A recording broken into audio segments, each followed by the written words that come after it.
Hey, network of undeniable blessing, be undeniably blessed. We have some great news.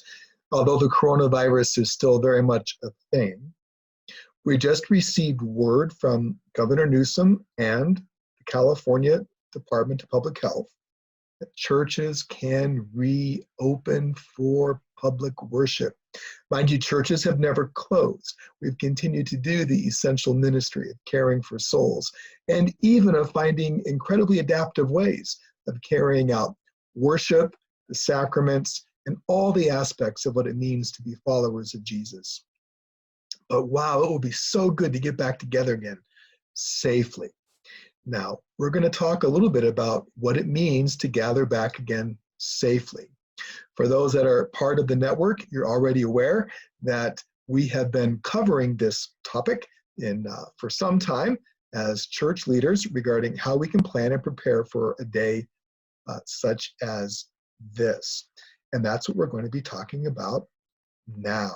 So I'm very excited that one of the requirements that we've had is that we will not open in good conscience for public worship until we've been cleared to do so by the California State Public Health Department. And that happened just today. All of the specifics are already uploaded at our undeniableblessing.org/COVID-19 page.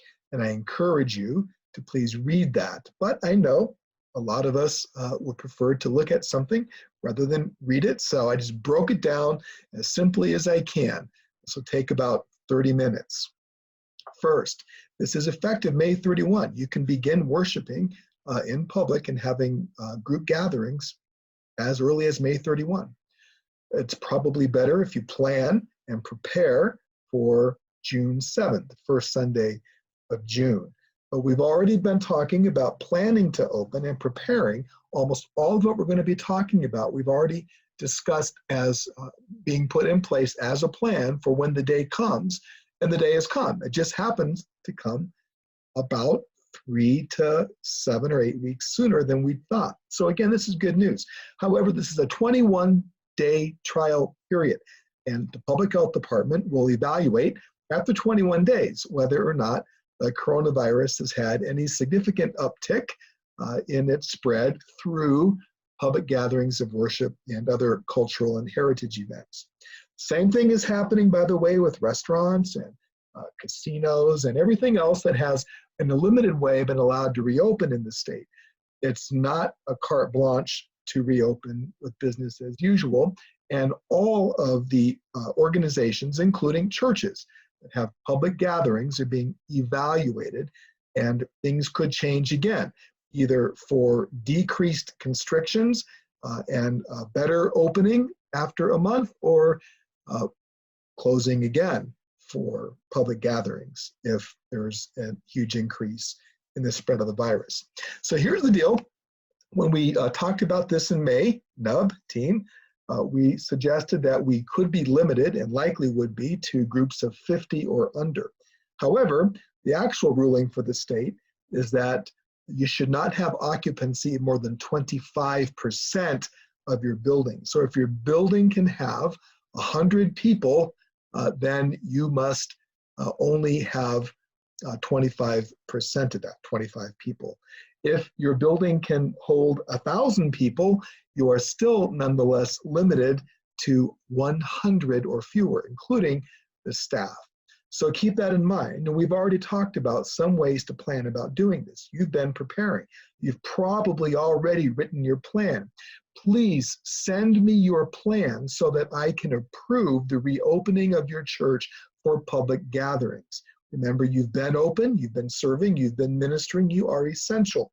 But public gatherings are just one aspect of our ministry.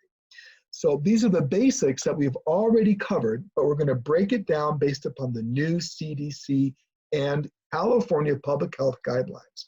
In principle, avoid all shared materials. If more than one person touches it, don't use it. Offering plates, for example. But definitely, we're shifting our worship size. Again, it's 100 or under. You're going to need to form clean teams, and I'll give you some very specific information about what that will entail in just a few minutes. We will definitely need to be socially distancing, and we may need to be visiting or limiting our visitors, and certainly we will not be allowed to promote traveling distances for large group gatherings, concerts, weddings, things that would bring many people together from across distances. So you already know that. Those are already things we've talked about. Now here's how the state is currently laying it out. First of all, for pastors and church staff and volunteers that are directing aspects of ministry, you need to be extremely clear about these things internally so that you can be safe amongst yourselves and make sure that those who come to worship are also as safe as we can make it. So number one, stay home if you're symptomatic. If you're sick, don't go out. You already know that, but let's make that super clear. You aren't being an amazing person filled with faith if you come dripping with your nostrils and a high fever with the real potential of passing a potentially deadly disease onto your most vulnerable congregation members. That's not at all hospitable, is it? If you're sick, stay home. Wash your hands and make sure your staff all wash their hands before every service and as often as possible. You know that's 20 seconds, hot water, and soap, which, by the way, is as or more effective than hand sanitizer. If hand sanitizer or washing your hands isn't available, hand sanitizer should be made available. Staff should wear masks. Greeters should wear masks. The whole church actually should be encouraged to wear a face mask. Can you make them? No. But do encourage people to do that. And the best way to do that is when you yourselves are wearing face masks.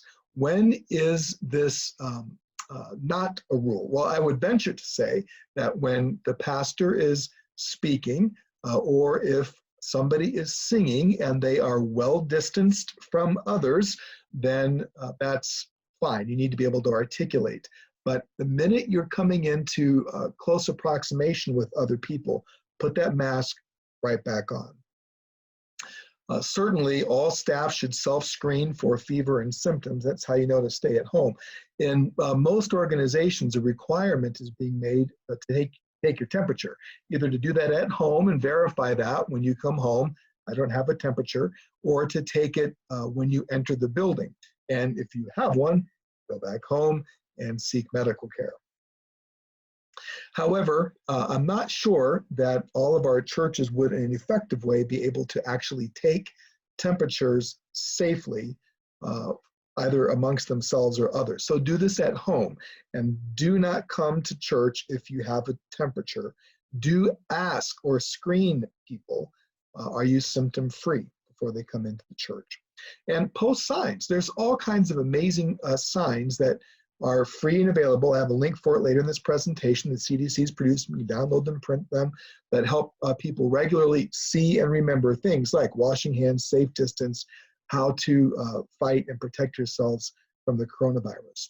You can also, of course, use your social media to communicate all of this. And it's super important that people that come to church see signs and hear from you, the leaders, that you have their well-being in mind and that you're taking proactive, important steps to protect them. You want them to feel as safe and protected as possible. So what happens though if somebody becomes sick while they're there in church, or you discover that while you're there in church? Well, first, you should, as part of your plan, have a specific place where you can move an individual or a group of people off to the side that is isolated while you continue through whatever it is that you're doing. They should not be allowed to continue to be in the group setting.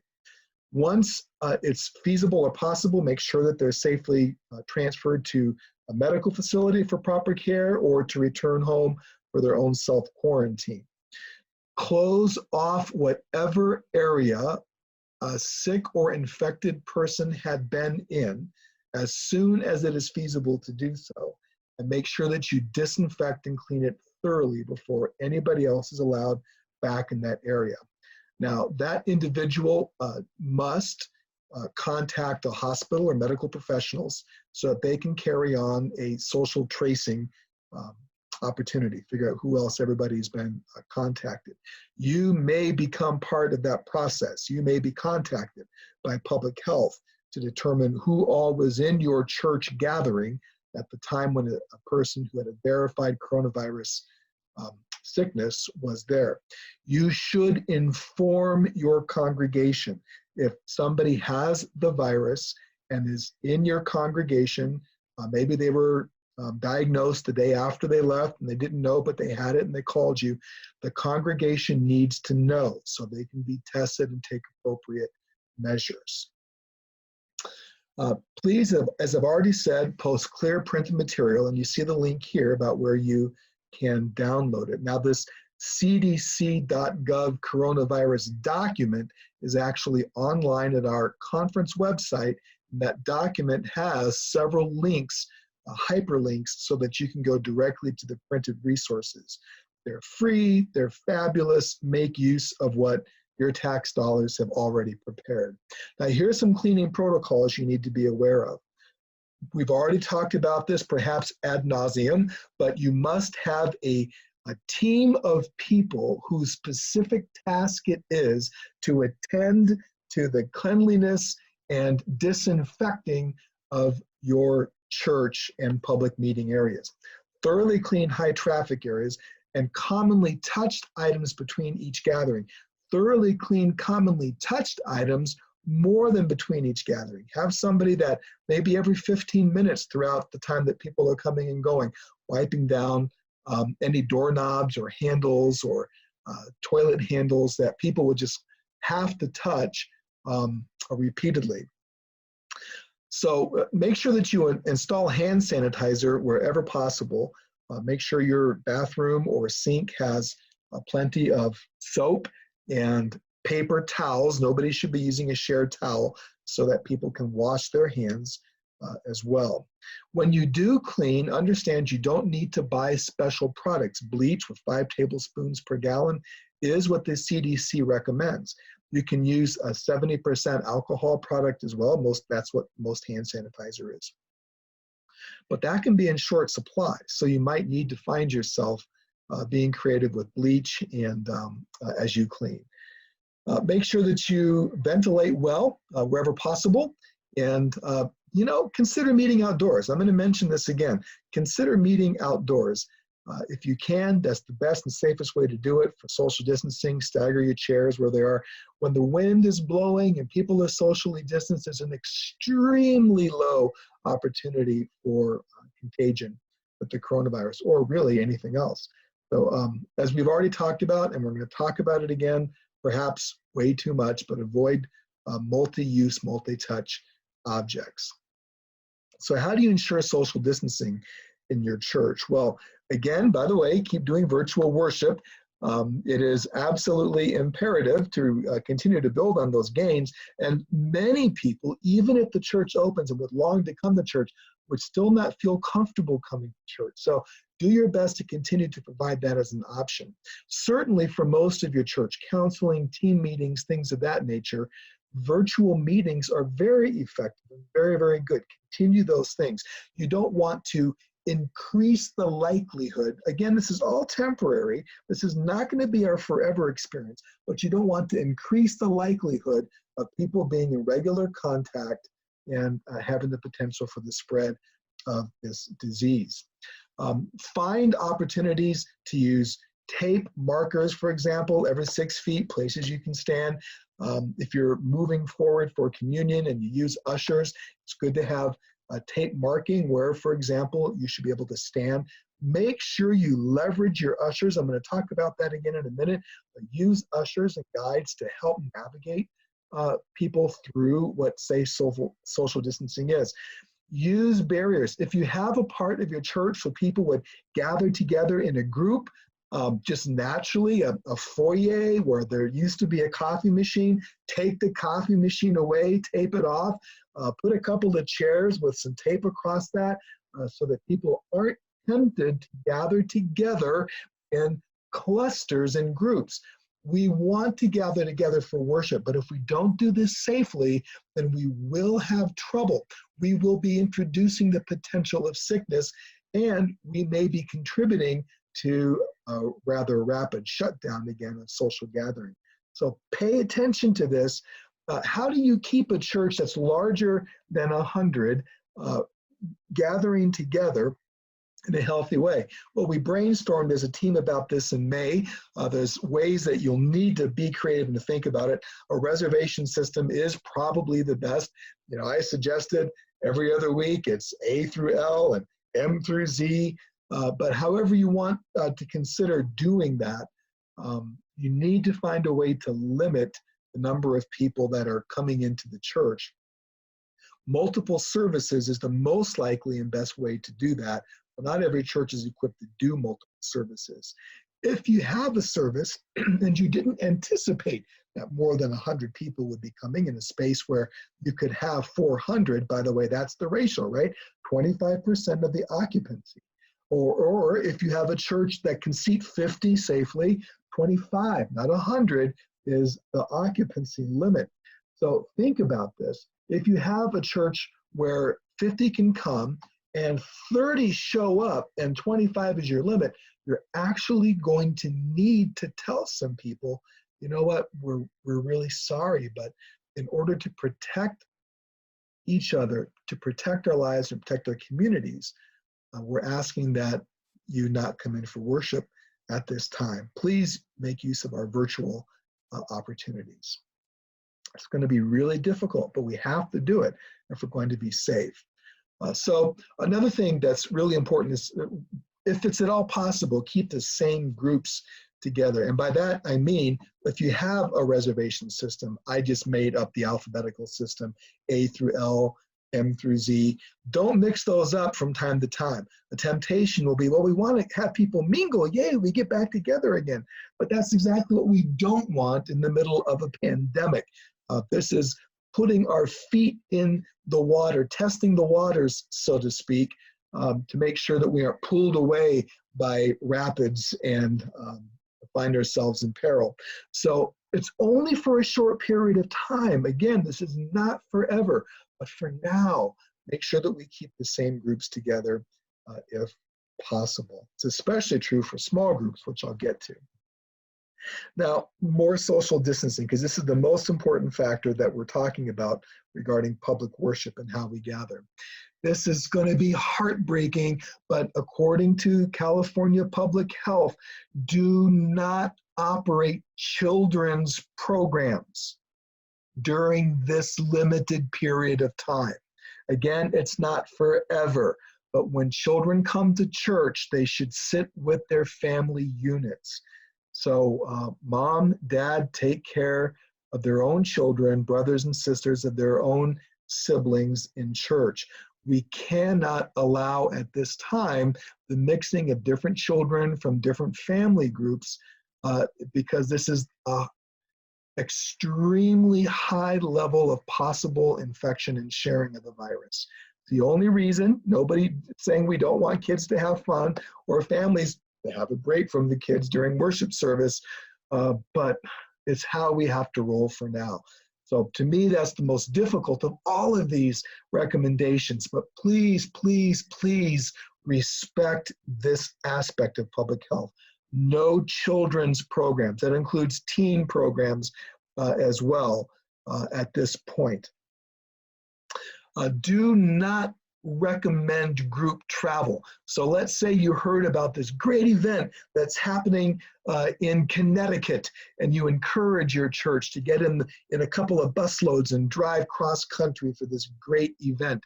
No, don't do it. Again, there'll be the time when we can do it. That's why we're not having annual conference face-to-face, because we don't want to encourage cross-country, cross-county travel at this point. Don't do it. Do not allow your, I'm so sad about this. Do not allow your beverage and snack time. At least not self-serve. This is not the time for that. If you can safely, if you train your staff to do this, provide opportunities, and I'll get to this in a minute, to give people food or drink in a very controlled setting. But it must be controlled, and you cannot allow self-serve eating or drinking. Which also reminds me, if you have a water faucet, tape it off.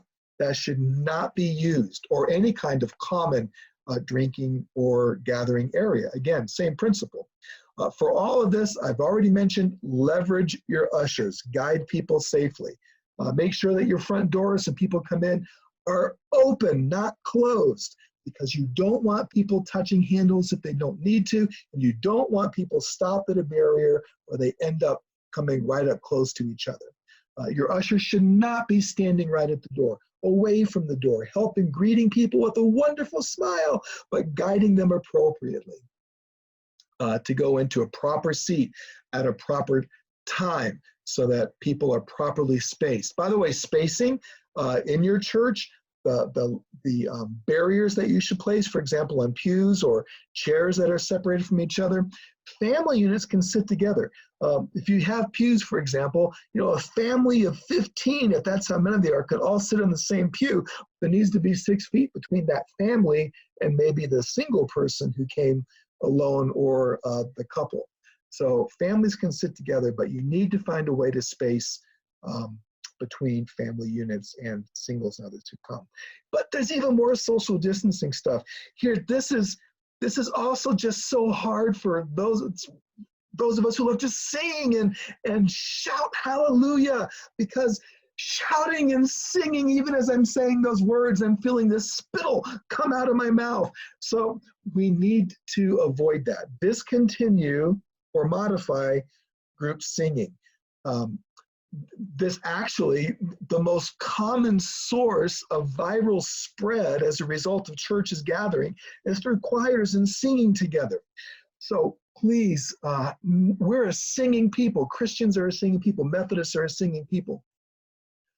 But not for 21 days. For 21 days, if you do music, make sure, of course, just when you were doing virtual music, make sure that your team is spread apart when they perform or lead people in worship.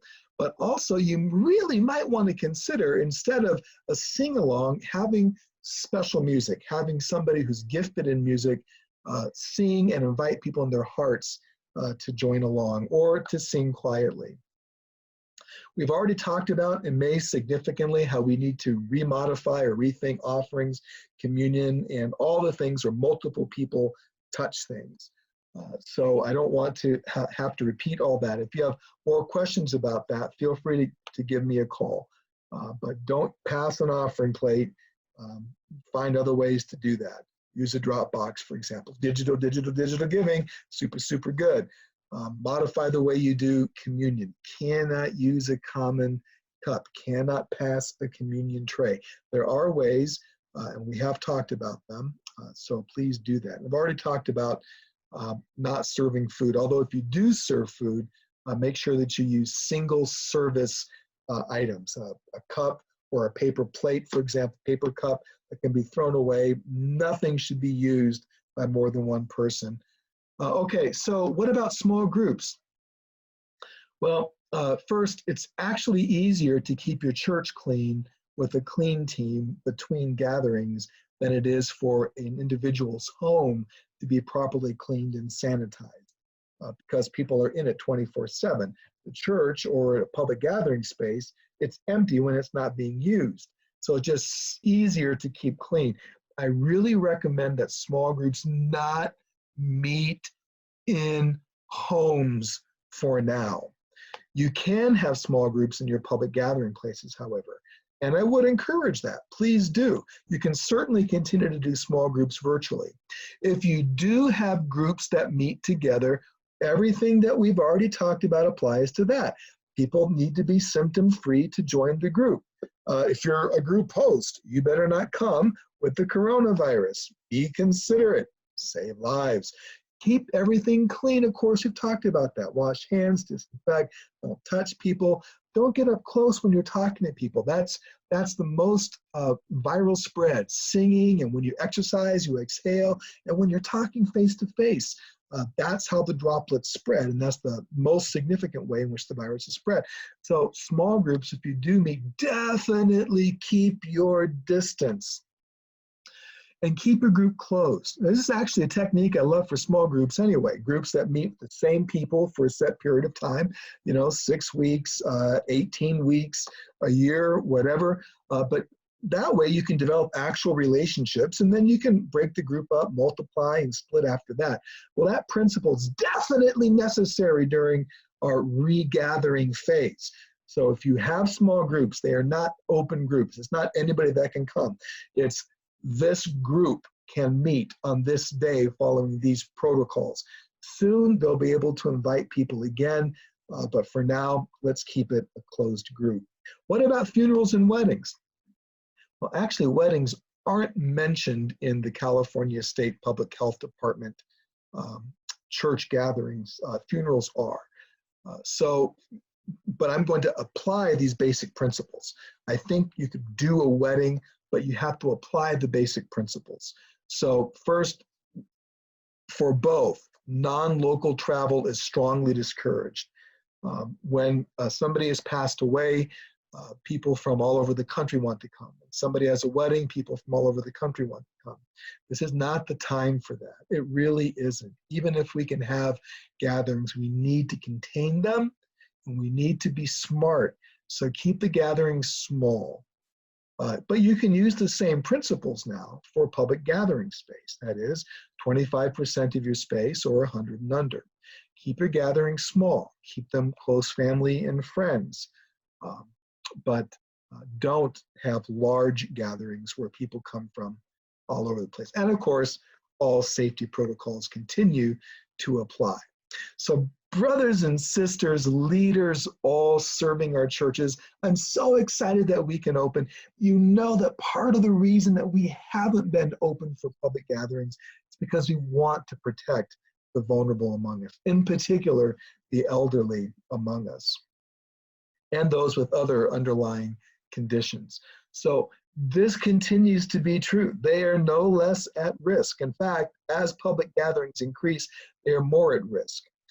Whatever you do, do not cajole, threaten, or in any way hint that somebody who doesn't feel safe coming to church in any way must lack faith or not really want to follow Jesus or really be with God's people.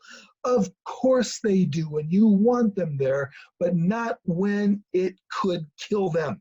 Let's make sure that we respect all these proper boundaries. Let's make sure that we are protecting our most vulnerable. Also, this is a time for you, church leader, to be an encourager. People are down and out. This has been a tough time for all of us, and very much in specific for a huge percentage of the people in our churches who are Latino, African American workers. The hardest hit people other than the elderly. And this makes up the bulk of our churches.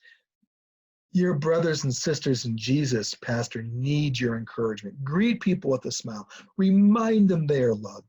Invite them from a safe distance with a coronavirus elbow pump. But be encouraging and be a pastor, especially for those that will be uncomfortable coming and attending. Continue to call, continue to have virtual connections. When necessary, even visit using safety protocols, as we've discussed. Pastors are essential workers. This is the time to be a pastor, to demonstrate your love and care for the down and out, for those that are infirm and highest at risk, full of anxiety, and in need of compassion and mercy and tenderness, as well as hope and challenge, and always reminders that God has the victory. Jesus wins every time. Well, look, I just want to again state this is a 21-day window. If our churches do this right, And if we're able to keep the coronavirus from spreading through our ranks, then after a month, there'll be fewer restrictions, and there'll continue to be fewer and fewer. That's good news. If we don't do the right thing, if we chafe against these excellent, good health recommendations and requirements, and we allow our congregation members to grow unduly ill or to live in a state of undue anxiety because we fail to take proper precautions, then it's likely that we will contribute to a renewal of greater restrictions. We have the opportunity to do the right thing. Do the right thing. Let's get this right, team. Look, I am so excited. So again, just to recap, all of the basic safety, cleanliness protocols that we've been talking about for months, you should know them by heart by now. Put them into practice. Now's the time. Leverage your social media in order to communicate with people that you're back open for public gatherings following these protocols. Make sure that you have clean teams on board. Make sure that people can feel safe in your church. And before you open, send me your written plan about how you'll implement this. It does not need to be detailed. It can even be an email, but it needs to be thought through. You need to be able to demonstrate that you're taking these actions seriously for the well-being of others. Jesus wants us to be good shepherds. Okay, team, let's do it. Let's go. Let's make disciples. Let's be good shepherds. God bless you. This is Superintendent Mark signing off, and I'm so excited. We get to get back together for public worship.